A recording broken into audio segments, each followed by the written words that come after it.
Bonjour à tous, aujourd'hui on se prépare donc à la prépa pour ceux qui s'y dirigent très prochainement avec une somme, on va dire classique, une somme de k égale 0 à n des cos kx sur cos x à la puissance k. On va prendre x différentes pi sur 2 modulo pi, autrement dit le cosinus ne s'annule pas, et on prend n un entier naturel. Voilà, donc comment calculer cette somme? Il faut le savoir là dans le domaine des complexes, on va passer par EIθ, une partie réelle pour en extraire donc le cosinus. Je vous renvoie à la vidéo précédente sur ce même thème, la somme de k égale 0 à k parmi n des cos x plus ky qui utilise les mêmes ressorts. Les choses importantes, c'est que vous savez que EIθ, l'écriture de l'air, c'est cos θ plus i sinus θ. Donc quand vous voulez le cos θ, il faut prendre la partie réelle de EIθ. Donc la partie réelle de EIθ, c'est cosinus θ. Donc ici, cette somme, eh bien, on va la calculer à travers une autre somme. On va calculer une somme que je vais appeler E. On va même l'appeler En.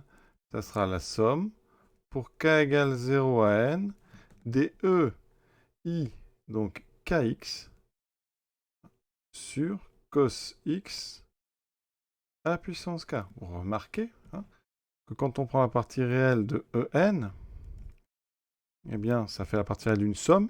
C'est donc la somme des parties réelles. Donc ici, on peut mettre la partie réelle à l'intérieur. J'aurai donc partie réelle de EI kx sur cos x exposant k.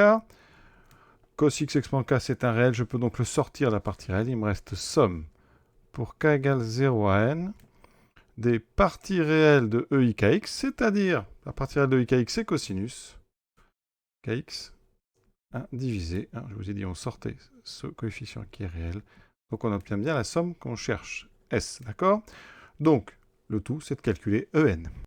J'ai toujours, on va dire, les mêmes astuces, parce que EIKX, c'est une formule, la formule de Moivre. EIθ à la puissance n, pour n en entier naturel, c'est EInθ.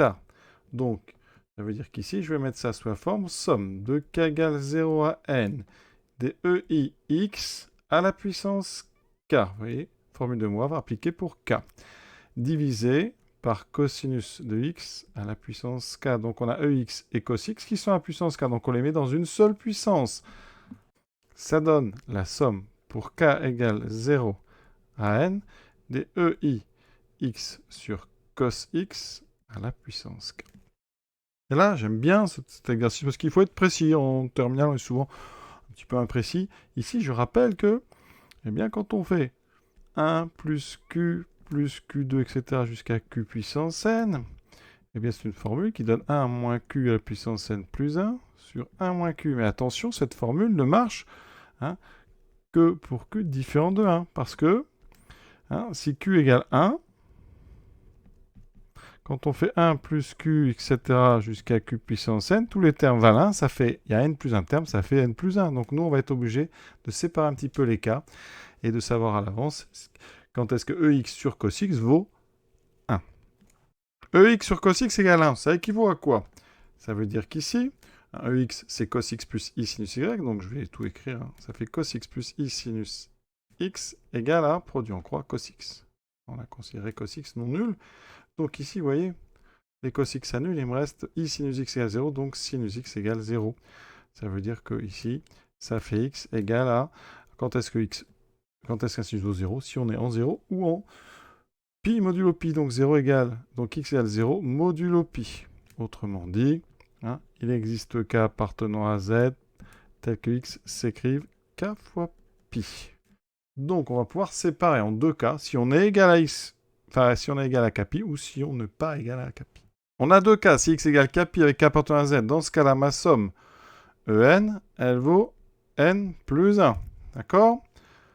Et là, on peut en déduire tout de suite S. S étant la partie réelle de En étant un réel, ça veut dire que S est égal à n plus 1.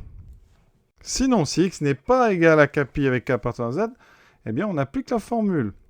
En égale, donc, c'est un quotient, 1 moins, donc la raison à puissance n, c'est-à-dire EI x sur cos x puissance n plus 1, et 1 moins EI x sur cos x.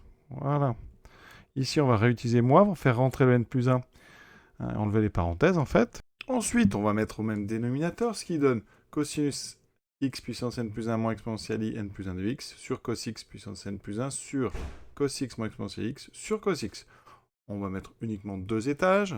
Ça nous donne ceci, donc cos x puissance n plus 1 moins ei n plus 1 de x.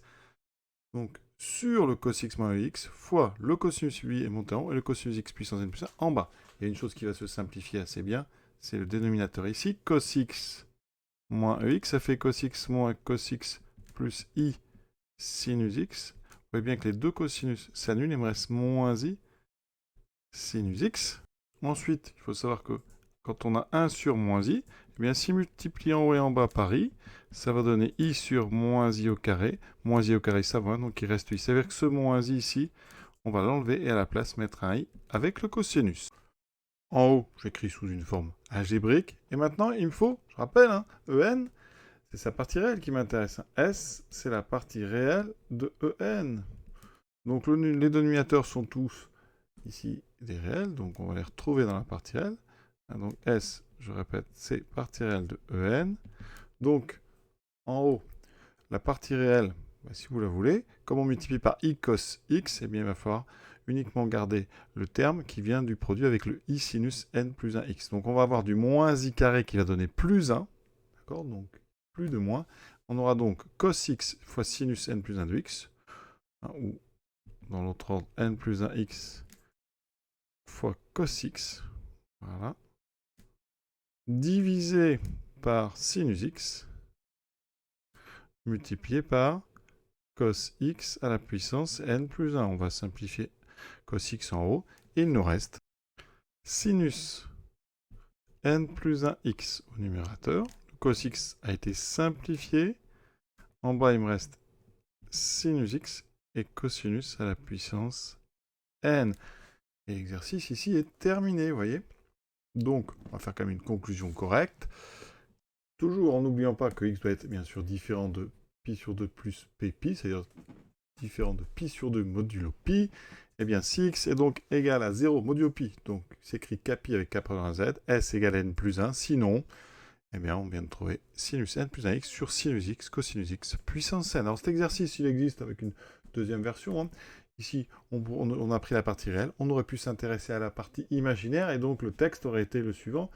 Calculer la somme t, tel qu'ici, on a juste à changer le cosinus en sinus, et vous auriez pris finalement la partie imaginaire au lieu de prendre la partie réelle. Voilà, j'espère que ça vous a plu. À très bientôt.